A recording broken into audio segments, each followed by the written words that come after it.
in the court for 11 years. I remember when I joined the court, my first time to come to this court, you gave me a book about justices of the Supreme Court. And then I had problems then because I had the most number of cases. I think I inherited 1,300 cases. And also remember that you told me that it will take time before you get rid of your docket. And I vividly remember, and you told me that, in order to learn the work of an associate justice, you need at least 3 years. Do you recall that, Chief Tony? Yes. But because I was ashamed to ask a follow-up question, I did not ask you. Kasi ibang dating sa akin eh. Huh? Well, there was a time that my wife worked with you in a case when you were the Presidential Legal Counsel. When I was newly married, I used to fetch my wife in all these meetings. Yung ibang dating sa akin eh. Nahiya ako eh. So I did not ask him. Sabi ko, parang natakot ako. You need at least 3 years to learn the work of a justice. Sabi sa akin, natakot ako eh. Eto, tatanungin ko na ngayon. Tatanungin ko na sa kanya. Why did you give that answer to me, Chief Tony? Well, in my case, it took me 3 years to really be comfortable with the work here in the Supreme Court. There are a lot of procedures here in the Supreme Court. And for you to really battle it out in the discussions in the Supreme Court, you must have a firm grasp of a wide range of areas of law. And for you to learn this and to have a full grasp, you must do this every day. And after 3 years, then you are ready, really to discuss point by point any aspect of law. I said it took me 3 years really to feel that I can speak with authority in the en banc and battle it out with the justices like Justice Mendoza, V.V. Mendoza, with Justice Davide, Chief Justice Davide.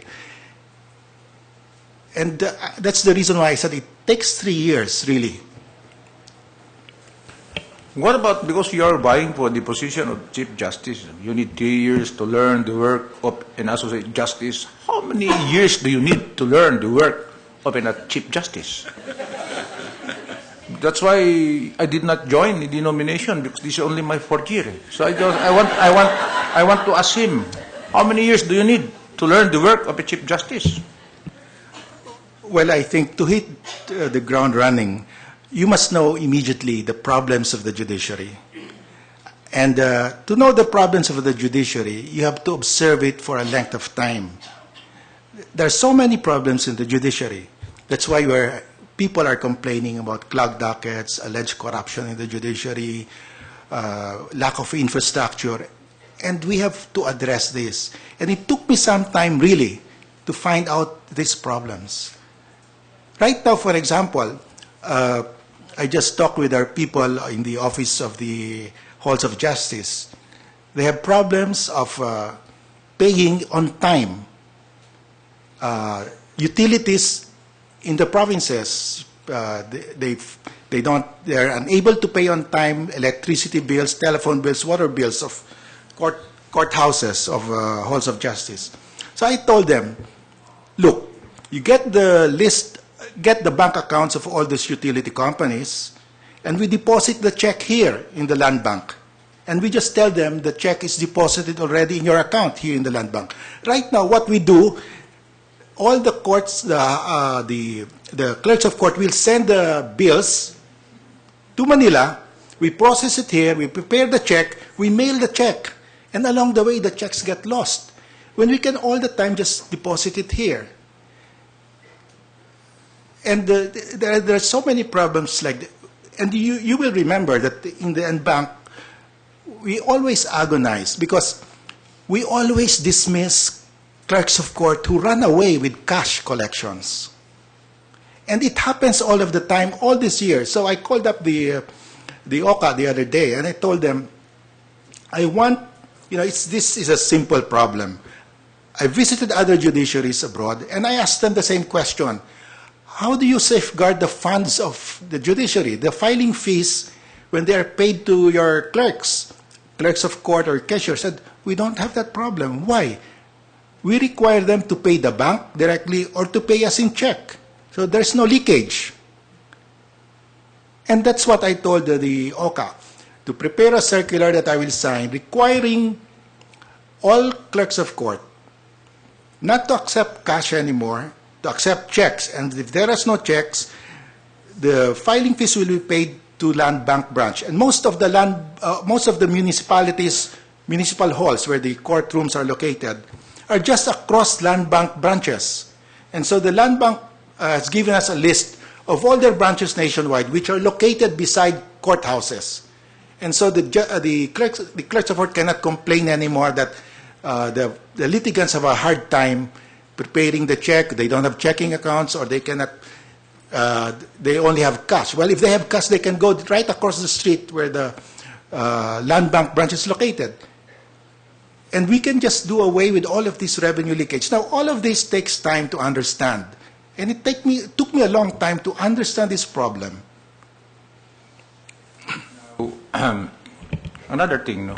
Because you are the longest serving member of the court, probably the public do not know. Aside from our functions in the court, adjudicatory, administrative functions, we are also members of the HRET and SET. Is it not? That's right. You were once a chairman of the HRET. That's right. I also sit as a member, but not yet a chairperson. It will take time also, because I'm just learning. And then you sat also as a member and chairman of the SET. Will you please enlighten us? What were your functions as chairman of the HRET? Well, the House Representative Electoral Tribunal, for that matter. Well, in the HRET, every election you receive around 140 election contests, and you have to decide this before the 3-year term of congressman, and otherwise it will be useless. Before, when the elections were manual, we have to go over each ballot one by one, and of course the objections are written by one hand, several ballots written by one hand, and it was very tedious to go over this. Now it's automated, but still the parties want to go to the ballots instead of just relying on the flash drive. And of course, you have to decide these cases before the end of the term. Otherwise, it will be useless. So it's a lot of work in the HRET. What about, have you presided already a meeting of the monthly meeting of the Philippine Judicial Academy, being the chairman of the Board of Trustees? Yes, Judge, I have already presided, I think, twice. Oh, that's also another work for a Chief Justice. Yes, that's the Chief Justice chairs that body. You also chair the what we call the Mother Rule. The Mother Rule Committee. Yeah, the Mother Rule Committee, the revision of the rules of court. Then you chair the Judicial Bar Council. That's right. And you should be on top of what is happening of our budget. Yes, that's the function. Can you also, because I'm not yet there, no?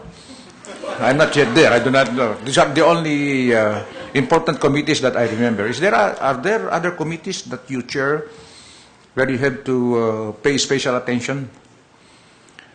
Yeah, I remember now the PMO and the GRSP, the World Bank loan, and so on. Well, the Chief Justice is on top of all of the administrative functions in the Supreme Court and even in the lower courts through the Office of the Court Administrator.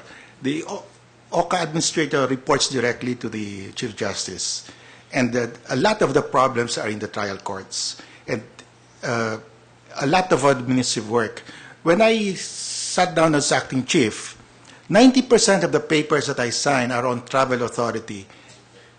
A clerk of court in Tagum wants to go to Hong Kong during her leave of absence. You have to approve that. And I said, we sign all of these documents and we never disapprove any of this travel authority because they're all on their approved leave. So I said, we just decentralize this to the OCA, and that's what I've done. I've been decentralizing a lot of this work, because otherwise, you'll do nothing but sign all these papers. Yeah, before you became the, shall I call, acting Chief Justice or senior or what? You were once before, you were once a chairman of a division. In fact, I was one of your members. Can you tell us what you actually do as a chairperson of a division in the court? Well, as chairperson of a division, you have to see to it that the decisions, the draft ponencias, do not conflict with the ponencias of the other divisions or with the en banc.